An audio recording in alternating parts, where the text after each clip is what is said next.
Millions are suffering in the Pacific Northwest as a stalled-out heat dome drives temperatures to historic and dangerous numbers.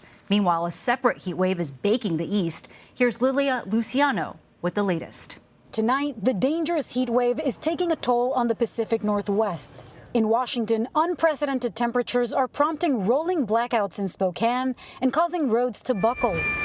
Tanker trucks in Seattle are hosing down drawbridges, trying to keep the steel from expanding. I feel for a lot of Seattleites, a lot of the Pacific Northwesterners.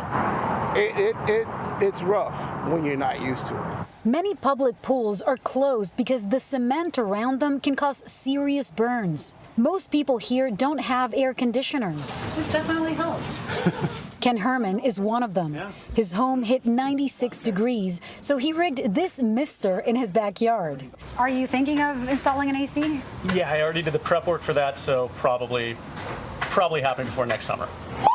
In Oregon, 500 people have gone to emergency rooms and urgent care centers for heat-related illnesses. The Seattle Fire Department has received more than 100 calls for medical incidents due to the heat wave. We had a lot of folks that were having heat-related injuries, where we were out helping folks that had core temperatures that had gotten up in the 104, 105 degree range.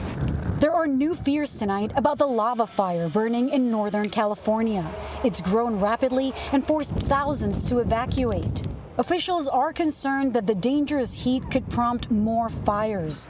On the East Coast, heat and humidity are continuing to build in Philadelphia, New York, and Boston as residents try to keep cool any way they can. They are still breaking records throughout the state, and emergency officials say this could be just the beginning of a brutal and dangerous summer season. Nancy. Lilia Luciano, thank you. And for more, I want to bring in CBS News meteorologist and climate specialist Jeff Berardelli. Jeff, thank you for being with us. Glad to be here. Jeff, what caused this heat wave in the Pacific Northwest? It seems unprecedented to have temperatures like these. Yeah, without a doubt, it's unprecedented. And there are local effects that cause this, and then there are kind of national effects that cause this. So first, let me show you the temperatures during the day today. So 113 in Yakima, Pendleton, 115. Once again, crazy hot, but over inland areas, not necessarily to the west of the Cascades. Notice, Portland yesterday was 116 degrees, which shattered its all-time record by around 8 degrees or so. Well, today they were in the 90s, so still very hot for Portland, but certainly a lot more bearable. So let's talk about kind of the national reason for this, or the global reason for this. It's a big buckle in the jet stream right there, a big ridge of high pressure or a heat dome. Now, high pressure has sinking air, so that causes the air to kind of compress. It pushes all those molecules above your head closer to the ground, and it kind of, just like rubbing your hands together, it heats the atmosphere up. So that's called compressional heating, and it also traps all the heat and kind of circulates it around. But in addition to this heat dome, there's something else. It's a local effect. So let's kind of zoom down in to the Cascade Range. There are the Cascades. You can see the topography of the mountains right there. What we had yesterday was a downslope wind. So the wind comes up off the mountains, and then it races down into the valleys, and it really heats it up. So look at all the purple that you see right here around the Seattle area because of that, what we call compressional heating, those local effects. And now let's go forward to today. We no longer have that downslope effect. So instead, the winds have switched and temperatures have cooled down by 20, 25 degrees. So that's the reason why today is a much different day, but you don't have this effect here in the mountains. And so east of the Cascades, it's still just as warm as it was yesterday. So that is the why. And the question that everyone wants to know is how much longer is this heat going to last?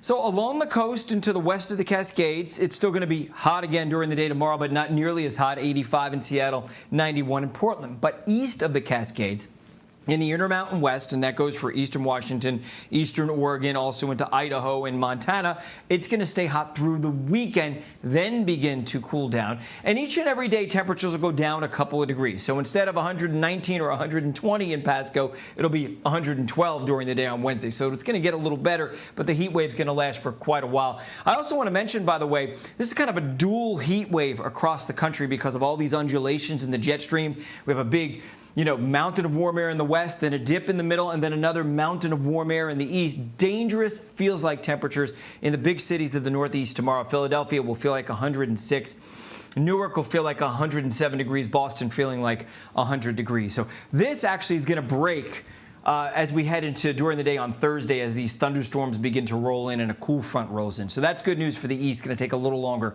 for the west. A little bit of relief right there. And Jeff, how is climate change playing a role in all of this?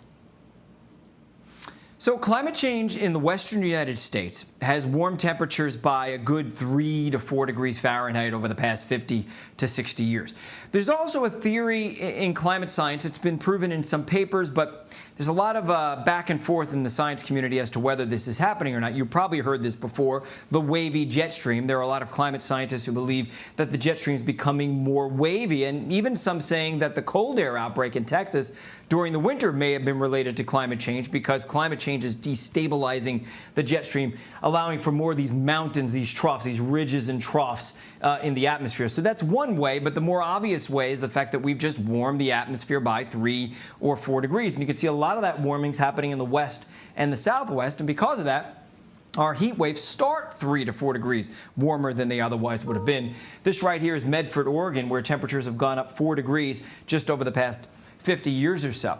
So as you raise the average temperature, you cause extremes to be even more extreme, and there's no reason to think that this is going to stop anytime soon until we stop burning fossil fuels. Jeff Berardelli, thank you very much.